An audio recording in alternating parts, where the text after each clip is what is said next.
die Sender Königsberg, Breslau, Danzig und Baden-Baden. Ein herzliches Grüß Gott zum deutschen Telefonquiz.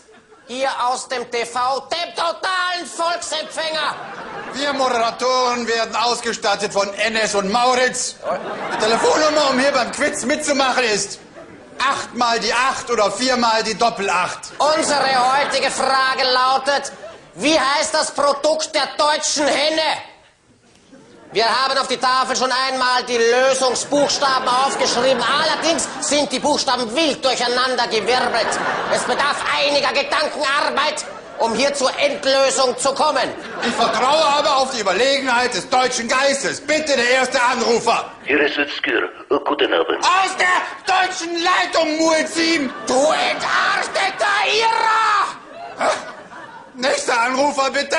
Ja, hallo? Name und Dienstgrad sagen, bitte. Hauptmann. Name oder Dienstgrad? Beides. Also Ihre Antwort. Nein, das kann doch nicht so schwer sein. Wie vertrottelt ist das deutsche Volk? Nächster Anrufer, bitte Ihr Versuch.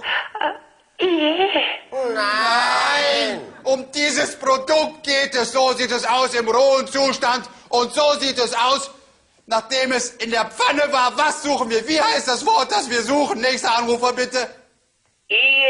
Nein, das gibt's doch nicht. Noch ein Hinweis von mir. Jeder anständige deutsche Mann hat 2 davon. Na, Springerstiefel. Nein. Es ist zu schwer. Nächster Anrufer. Hier ist nochmal Özgür. Die Antwort ist Ei. Nein, nein, nein, war nicht mehr in der Zeit. Nein. Leider nicht mehr in der Zeit, du Schädling. Die Sendung ist aus. Schalten Sie um 24 Uhr wieder ein, wenn Kamerad Stiermann in den Sexualsportclips seine Stange hart wie Kruppstahl zeigen wird. Abmarsch.